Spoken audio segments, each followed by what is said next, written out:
indivisible, with liberty and justice for all. Thank you. Ms. Westbrook, will you act as our secretary again tonight? Yes, ma'am. Apologize, I wasn't there for this.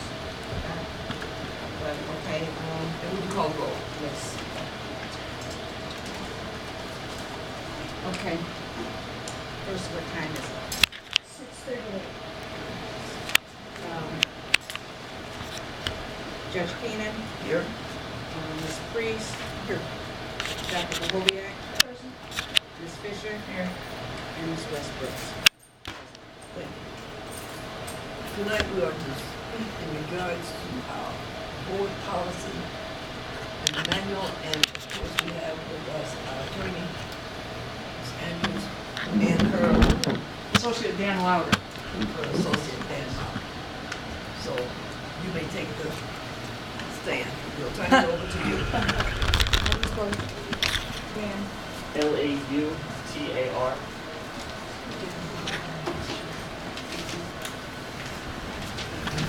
I'm good.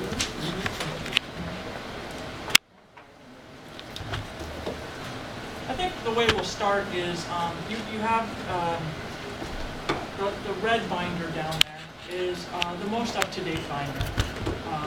What we did was, and I credit Dan 100% with the groundwork on this. He took all of the, as I've indicated before, once you get your board policy passed, what you'll receive from time to time is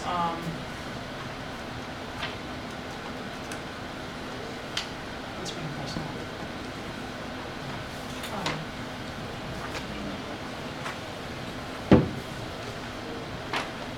What is being,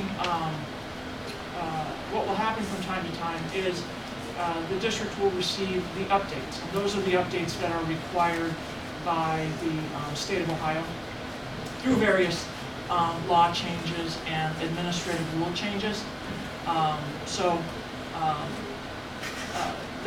Those updates are already in. And I've asked Dan to kind of highlight those for you. And I guess we could do two things. One, we could start with questions regarding the existing one. I know that we didn't have any the last time. I have not received any emails with questions or concerns since the last time that we met. Obviously, I'm not prepared to address any. I see there's a extremely long document in front of me, which of course I didn't get in advance, so I'm not prepared to respond to.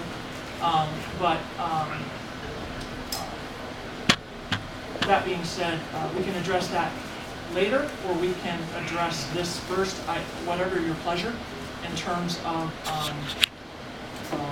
reviewing the changes. Are you referring to this? No, I'm not referring to this. This is, I'm saying that I'm not prepared to respond to this. I did not receive this in advance, as I had asked several times. What Dan is prepared to do is to review the changes that are required under state law and state administrative code. So feel free, if you want to start that way, we can start with him. Okay. As I was saying, from time to time, we will update board policy based on changes in the law. And just since the last time we spoke, when I was here, I believe in April, there have been changes which necessitated changes to our board policy. Specifically, I don't remember if we spoke last time about teacher evaluation, but you should be familiar with the fact that the district now has the option to change the way teachers are evaluated, or at least the calculation that's used to come up with the rating for a teacher. Would you I'm sorry, would you tell me what number you are? Sure, that would be board policy 4.03. And it would be in the red book. The updates that I'll be speaking about are only in the red book. And once we have an adoption, we'll make copies of this red book. You're saying they're not in here at all. They are not. No, there will be some Will the updates. copies Right. Teachers can now, in the performance rating, the board is allowed to determine that the teacher will receive a 42.5% teacher performance rating, a 42.5% student growth rating, and then have 15% based on a criteria determined by the ODE. Well, the ODE will provide a list of criteria, the board can pick one of those, and that would be how a teacher is going to be evaluated, when they will be determined accomplished, skilled, efficient, etc. And that's obviously something that will have to be negotiated and consulting with the union in order to determine how that's going to go forward. The way that we've written the board policy is just so that the board has the option of implementing that sort of a plan in terms of evaluating the teachers. We talked about. Give me that number again, Dan. Excuse me? Give me that number again. 4.03. Right. Yeah, but you also talked about the policy. Yeah, I noticed that the one in here is discussed as being incomplete. Okay. Yeah. What was the question? The one that we have in our notebook is, has left room for updates, changes. Right. They were anticipated changes as of the time that I was written. Right. I believe we spoke last time about the use of tobacco. We haven't. Can I go back to that board policy? Sure. Did they explain how we would do it? Because to me, it's not diminishing when you evaluate teachers, Mm-hmm. and what mechanism will we use to do this? Through unions or the superintendent or how? That would be. That's. I can- Sure. Yeah, I need to know that. Basically, this is a relatively fluid situation. It's the evaluation system has changed significantly under the law in the past couple of years. And what we've done is we've engaged the union. We are currently engaged in negotiations anyway. We're close to getting them done. But we sat down and we went through OTES, the evaluation system. We met with the union. It is a part, it always has been a part of their negotiated agreement. So the law requires that we work in conjunction with the teachers in order to establish the plan. But the board has the right to establish its own policy. So the reason your policy shows some differences is because there were some things that we had to collaborate with the union on, and we did, and we have a completed version. But as far as your concern about micromanaging, in this case that is not the case, because it is an area that's always been covered by the collective bargaining agreement.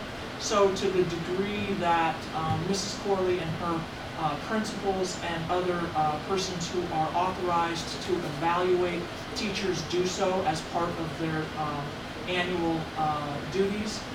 They do so now, before, according to the rules of the collective bargaining agreement, and now according to the OTES policy that we use, and it allows for a variety of things. The interesting part now is that there is student data included as part of the evaluation, which means students' actual performance data is going to be part of that. And the question is, what is the percentage that is going to be used in terms of the value of the data in determining the teacher's overall evaluation? And we will be working, at least partially, with the union to address that question as we finalize that, the OTES section of the contract. Or the evaluation section of the contract, I should say. Substitute House Bill 487 was recently passed, and that's required a lot of the changes, the updates that we've made to board policy since then.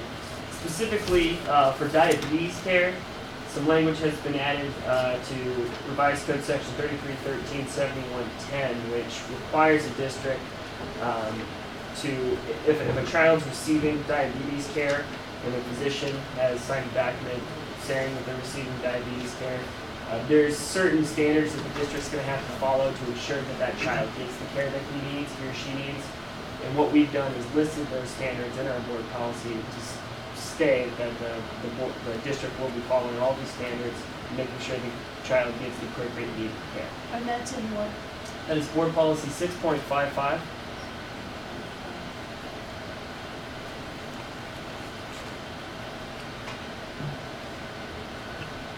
Another interesting update is House Bill 171 was introduced, and it has started this concept of release time for religious education.